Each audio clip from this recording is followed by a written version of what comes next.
राधे राधे दोस्तों, आप सभी का राधा भक्ति चैनल में स्वागत है। श्री कृष्ण ने समझाई दो बातें, अगर सुन ली तो औलाद पर आई मृत्यु भी टल जाती है। दोस्तों, भगवान श्री कृष्ण ने देवी सत्यभामा को बताया कि कौन सी दो बातें हैं, अगर मनुष्य समझ जाए तो औलाद पर आई मृत्यु भी टल जाती है। एक बार की बात है, भगवान श्री कृष्ण गोकुल में राजभवन में विश्राम कर रहे थे। तभी वहां पर देवी सत्यभामा पहुंच जाती हैं। देवी सत्यभामा को देखकर भगवान श्री कृष्ण कहते हैं, हे देवी, आपका स्वागत है। आज आपका किस प्रयोजन से यहाँ आगमन हुआ है? तब देवी सत्यभामा कहती हैं, हे प्रभु, आज मेरे मन में एक प्रश्न उठ रहा था और उसी प्रश्न के उत्तर को प्राप्त करने हेतु मैं यहाँ आई हूँ। तब भगवान श्री कृष्ण कहते हैं, हे देवी सत्यभामा, आपके मन में जो भी प्रश्न है आप निसंकोच होकर पूछ लीजिए। आपके प्रश्नों का उत्तर हम अवश्य देंगे। तब देवी सत्यभामा कहती हैं, हे प्रभु, वह कौन सी दो बातें हैं जो मनुष्य अगर समझ जाए तो उसकी संतान पर आई मृत्यु भी टल सकती है? तब भगवान श्री कृष्ण कहते हैं, हे देवी, आपने समस्त मानव जाति का कल्याण करने वाले इस प्रश्न को पूछा है। इसे आपको मैं एक अत्यंत पवित्र कथा के माध्यम से सुनाता हूँ, जिसको सुनने के बाद आपको आपके सभी प्रश्नों के उत्तर मिल जाएंगे। तब देवी सत्यभामा कहती हैं, हे प्रभु, आप इस कथा को सुनाइए।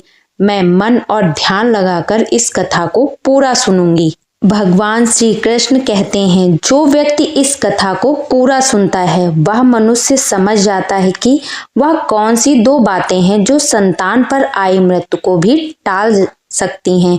भगवान श्री कृष्ण कहते हैं, हे सत्यभामा, प्राचीन काल की बात है, एक काशी नाम की प्रसिद्ध नगरी है जिसे महादेव की नगरी कहा जाता है और काशी को देवनागरी के रूप में भी पूजा जाता है।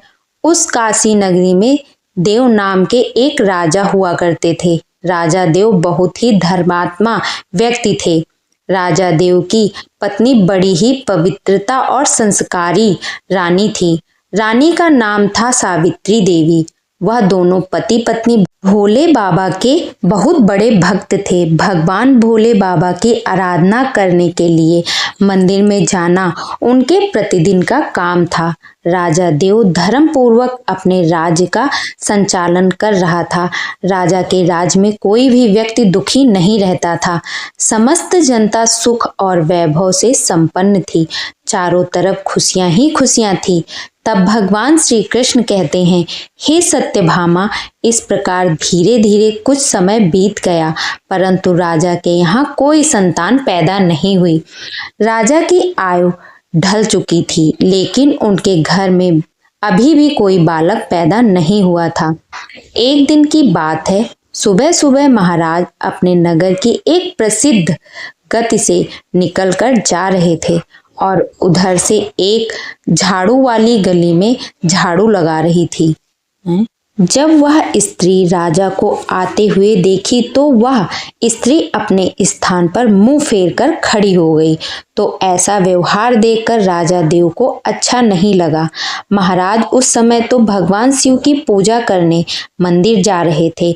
यहाँ कुछ नहीं कहा, लेकिन जब वह राज दरबार में आए तो उन्होंने अपने एक सैनिक को बुलाकर कहा कि तुम जाओ और उस झाड़ू लगाने वाली को बुलाकर ले आओ, उससे मुझे कुछ बात करनी है। वह सैनिक उस झाड़ू लगाने वाली के घर जाता है जिसने महाराज को देख करके मुंह फेर लिया था। सैनिक ने कहा, तुम्हें राजा साहब ने दरबार में बुलवाया है। वह झाड़ू लगाने वाली मन में विचार करने लगी कि महाराज का आदेश है, तोड़ तो नहीं सकते, इसलिए चलना ही पड़ेगा।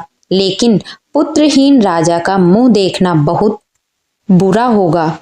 वह झाड़ू लगाने वाली उस सैनिक के साथ राजा के दरबार के लिए चल देती है और कुछ समय के बाद महाराज के दरबार में वह जाकर खड़ी हो जाती है और राजा को प्रणाम करती है। महाराज कहने लगे, हे बहन, आप मुझे एक बात बताओ, आज प्रातःकाल जब मैं भगवान शिव के मंदिर के लिए जा रहा था तो तुमने मुझे देखकर अपना मुंह क्यों फेर लिया था। तब वह महिला कहती है, महाराज आप भले ही मुझे मृत्यु दंड दे दो तो भी मुझे कोई ऐतराज नहीं, परंतु मैं सत्य ही बोलूंगी। हे महाराज, आपके यहाँ तो परम विद्वान और श्रेष्ठ महर्षि राजपुरोहित सब विराजमान हैं। अगर मैं गलत बोलूं तो आप इनसे पूछ लीजिएगा। सुबह सुबह आपका कोई मुंह देख लेता है तो उसका पूरा दिन खराब हो जाता है, क्योंकि आप संतानहीन राजा हैं। इसलिए मैंने आपको देखकर अपना मुंह फेर लिया था। राजा देव इस बात को सुनकर के बड़े अविचलित हुए। मन में विचार करने लगे कि यह स्त्री तो बिल्कुल सही कह रही है। यदि किसी नगर का राजा पुत्रहीन है तो वास्तव में यह अच्छा नहीं है। आगे भगवान श्री कृष्ण कहते हैं, हे देवी सत्यभामा, राजा ने उस झाड़ू वाली को उसके घर भेज दिया और मन में विचार करने लगे कि अब तो मुझे भगवान शिव के यहाँ जाकर एक पुत्र प्राप्ति यज्ञ कराना चाहिए। ऐसा विचार करके राजा अपने महल में गए और अपनी महारानी से कहने लगे कि हे रानी, हमारे नगर के लोगों को हमारा मुंह देखने से बहुत तकलीफ होती है, क्योंकि हम संतानहीन हैं, हमारी कोई संतान नहीं है। चलिए भगवान शिव के दरबार में चलते हैं और भगवान भोलेनाथ से आराधना करके कि वह हमें एक पुत्र प्रदान करे। भगवान श्री कृष्ण कहते हैं, हे देवी, यही विचार करके राजा देव और रानी सावित्री दोनों भगवान शिव के मंदिर में जाते हैं और वहां जाकर उन्होंने पुत्र प्राप्ति यज्ञ का आयोजन किया। अब राजा रानी के पुत्र प्राप्ति यज्ञ कराने पर भी संतान उत्पन्न ना हुई। राजा का पुत्र प्राप्ति यज्ञ भी निष्फल हो गया। इधर जो यज्ञ कराने वाला पंडित था वह भी यह जानकर बड़ा चिंतित हुआ कि आज तक मैंने जितने भी यज्ञ कराए हैं कोई भी यज्ञ निष्फल नहीं गया है। लगता है राजा का भाग्य ही खोटा है। राजा के भाग्य में भगवान के कोई संतान नहीं लिखी है, इसलिए तो पुत्र प्राप्ति यज्ञ निष्फल हो गया।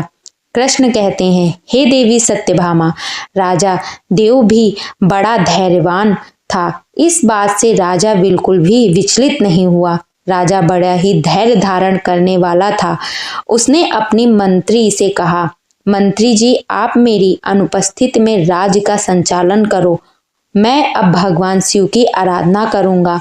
ऐसा निश्चय करके राजा भगवान शिव के मंदिर में बैठकर उनकी तपस्या करने लगता है और इस तरह से धीरे धीरे तपस्या करते हुए राजा को 1 साल गुजर जाते हैं। इधर भगवान शिव भी सोचने लगे कि मुझे अब इस भक्त के पास जाना चाहिए। कुछ समय बाद भगवान शिव नंदी के साथ में राजा के सामने प्रकट होते हैं और कहने लगते हैं, हे राजन, मैं तुमसे अति प्रसन्न हूँ, वरदान मांगो। तुम मुझसे क्या वरदान चाहते हो? राजा ने कहा, हे प्रभु, आप तो अंतर्यामी हैं, सबके मन की बात जानते हैं। राजा, जैसे हंस बिना सागर सूना है, कोयल के बिना जैसे बाग सूनी है, उसी प्रकार पुत्र बिना मेरा समस्त जीवन सूना है। राजा की बात सुनकर भगवान शिव बोले, हे राजन, वैसे तो तुम्हारे भाग्य में 7 जन्मों तक कोई संतान नहीं है, परंतु तुमने मेरी आराधना की है, मैं इसलिए तुम्हें एक पुत्र प्रदान कर रहा हूँ। लेकिन ध्यान रखना, उस पुत्र की आयु मात्र 25 वर्ष ही होगी। 25 वर्ष तक वह तुम्हें पुत्र का सुख देकर पुनः अपने स्थान को लौट जाएगा। राजा ने सोचा, चलो 25 वर्ष ही सही, कम से कम संतानहीन होने का कलंक तो मिट जाएगा। राजा ने कहा, जो भी हो प्रभु, आप मुझे पुत्र प्रदान कर दीजिए। दोस्तों, इस समय भगवान भोले बाबा ने अपने एक गढ़ को बुलाया और उससे कहा कि तुम जो 25 साल के लिए इस राजा के पुत्र के रूप में जन्म ले लो। राजा मंदिर में से भगवान भोले बाबा का वरदान लेने के बाद वापस अपने महल में लौट जाता है और वह सूचना अपने राजपुरोहितों और महारानी को सुनाता है कि भगवान भोले बाबा ने मुझे वरदान दे दिया है। अब हमारे घर में बहुत जल्द पुत्र पैदा हो जाएगा। भगवान श्री कृष्ण कहते हैं, हे देवी सत्यभामा, अब धीरे धीरे समय व्यतीत हुआ और भगवान भोले बाबा ने वरदान के अनुसार रानी सावित्री देवी गर्भ धारण करती हैं। यह देखकर राजा के घर में खुशी की लहर दौड़ जाती है।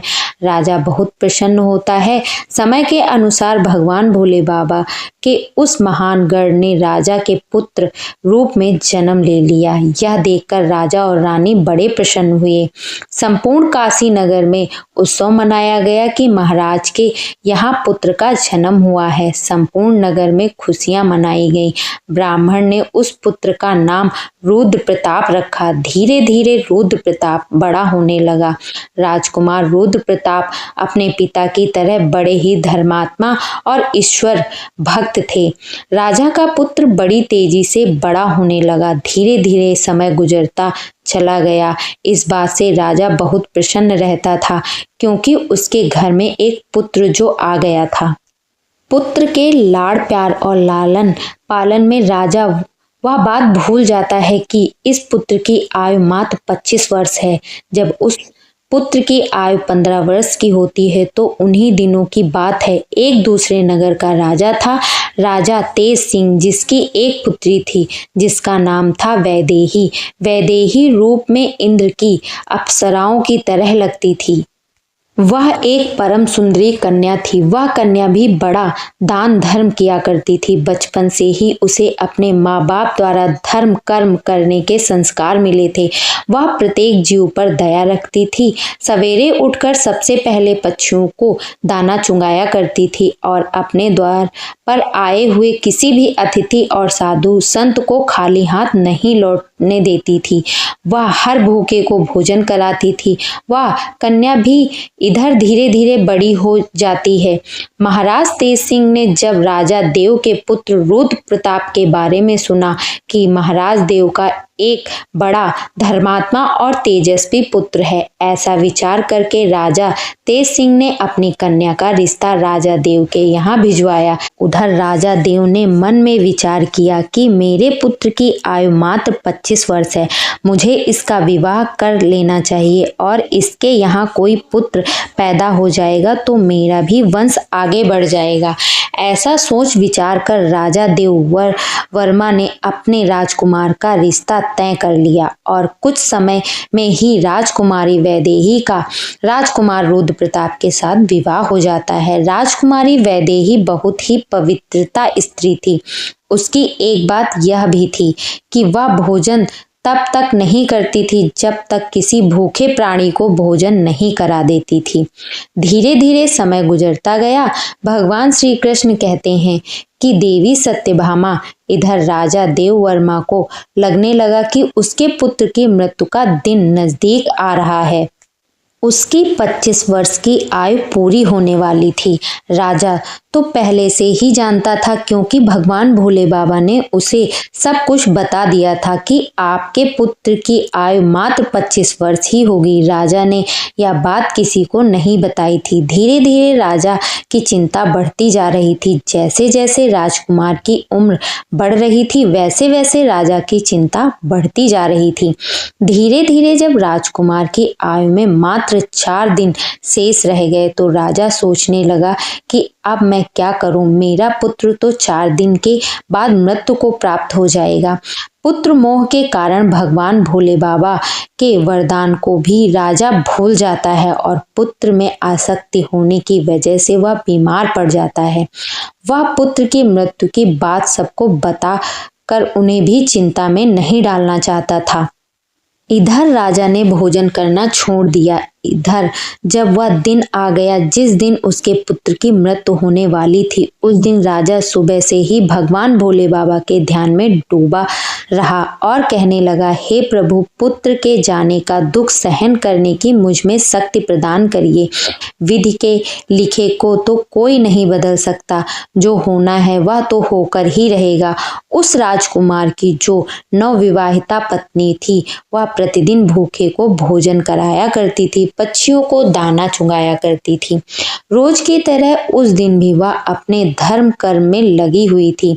इधर यमलोक में यमराज ने देखा कि आज राजकुमार रुद्र प्रताप की मृत्यु का दिन है, तो यमराज तुरंत अपने 2 दूतों को आदेश दे देते हैं कि जो अब से 1 घंटे के बाद तुम्हें राजकुमार रुद्र प्रताप के प्राण उसके शरीर से निकाल कर लाने हैं।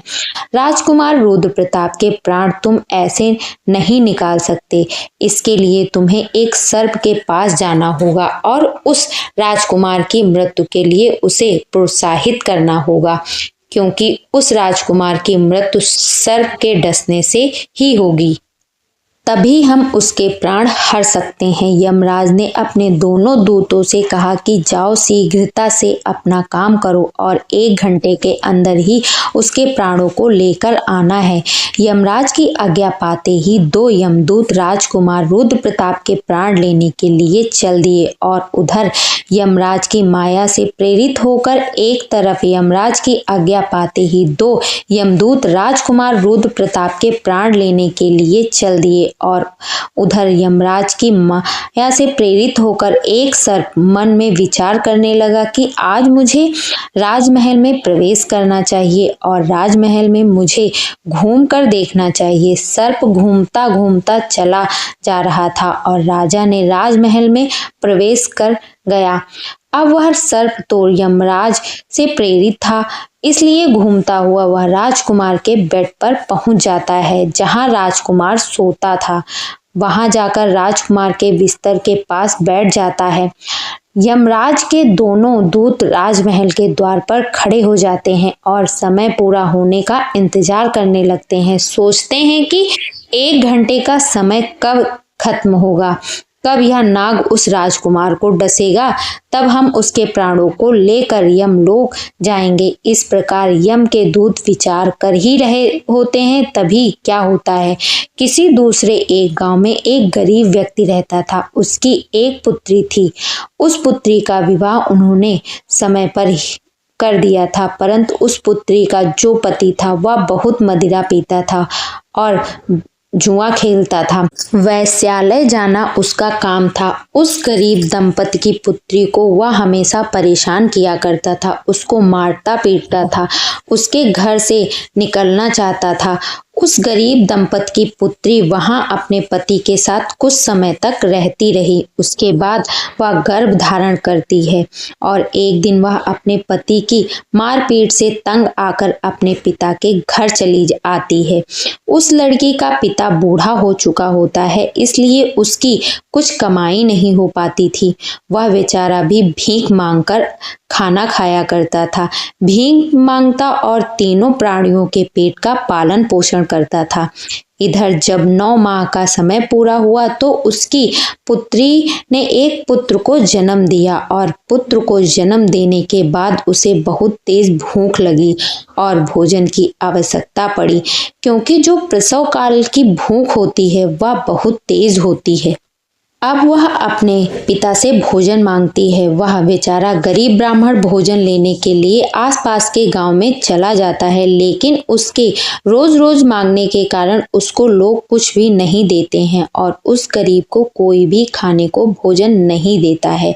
उधर उस लड़की की भूख उसे बहुत बेचैन करती जा रही थी। जो वह लड़की अपने पिता से कहने लगी, पिताजी, मैं भूख के मारे मेरी जान जा रही है। बिना भोजन के 3 दिन हो चुके हैं।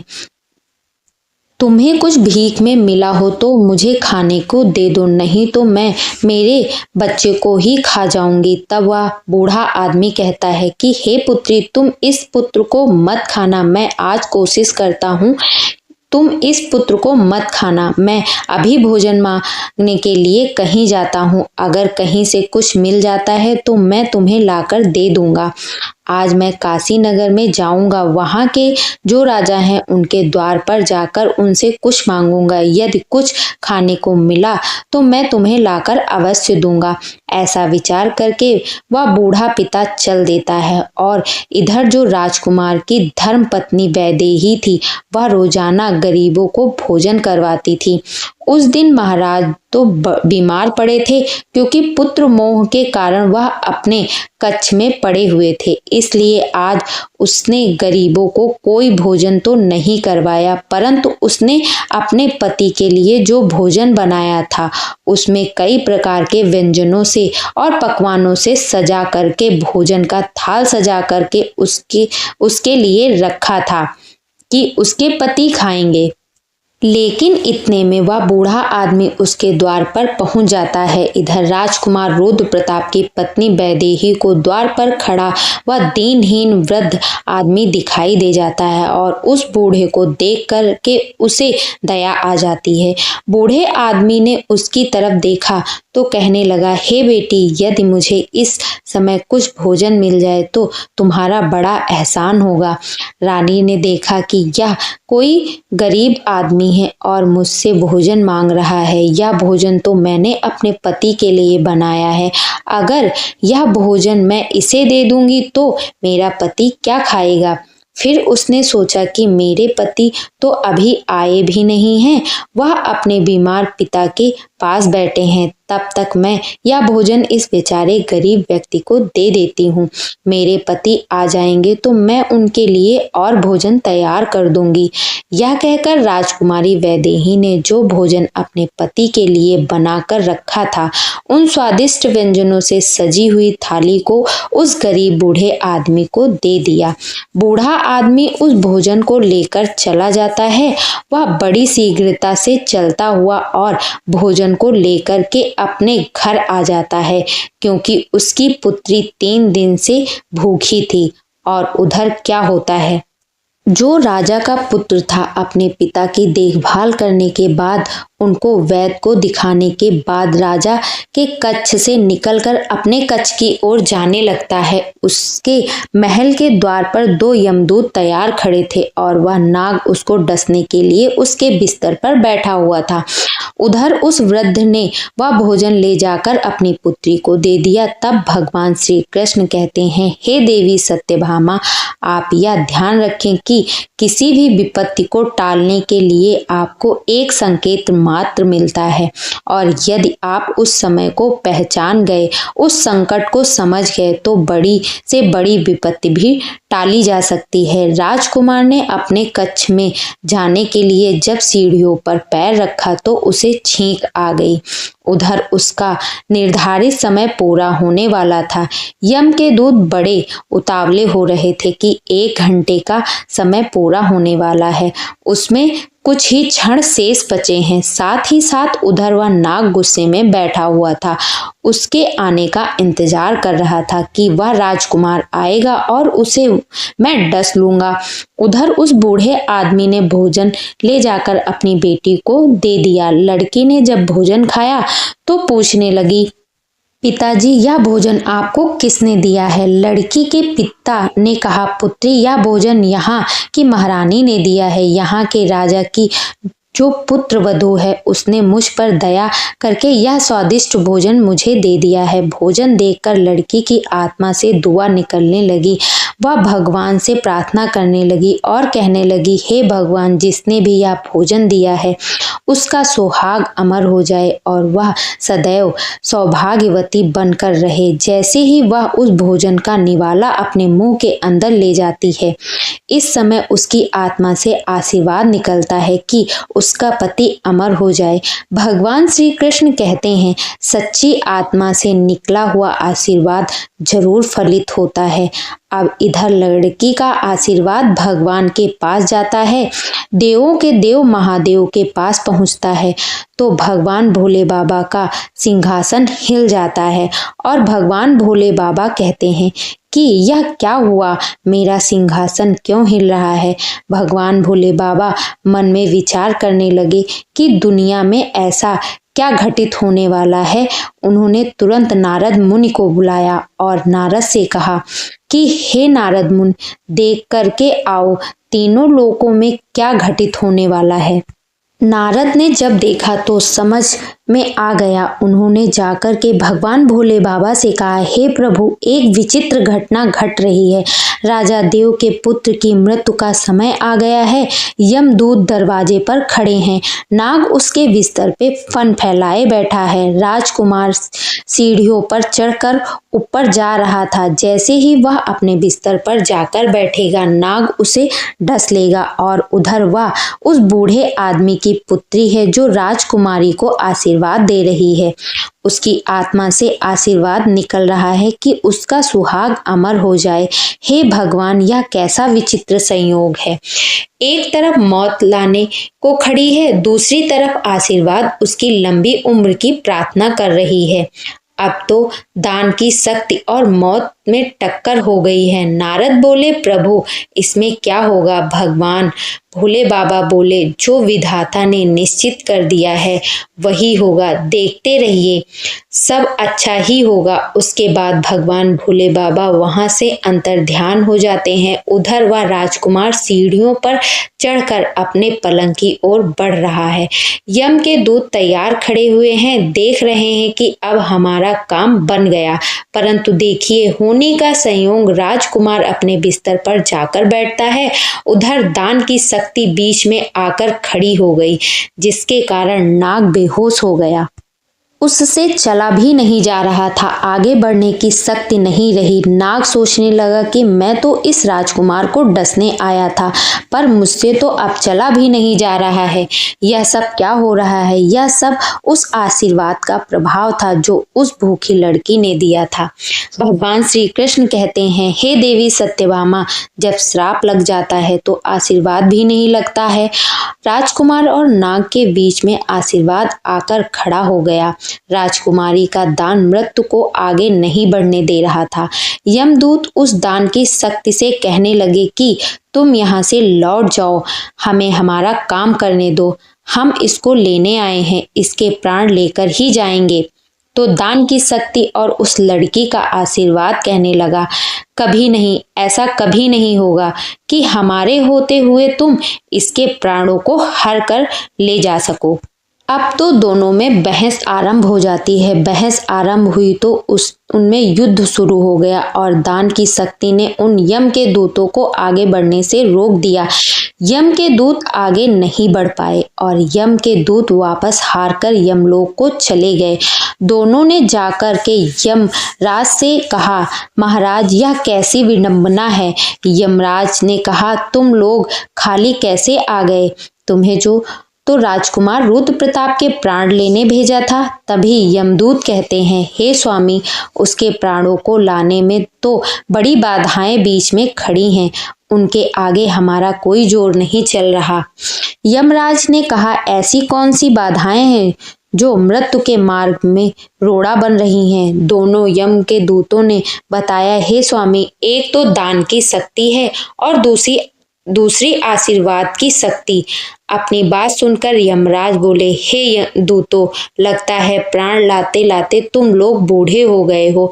मैं जाकर देखता हूँ कि कौन सी बाधा राजकुमार के प्राण लाने से रोकती है। फिर भगवान श्री कृष्ण कहते हैं, हे देवी सत्यभामा। फिर यमराज धरती लोक पर स्वयं ही आए। उधर भगवान भोले बाबा ने मन में सोचा कि अब मुझे इनमें समझौता करना होगा। यमराज जिससे जीत नहीं पाएंगे और अगर यमराज हार गए तो यह प्रकृति के नियमों का उल्लंघन होगा।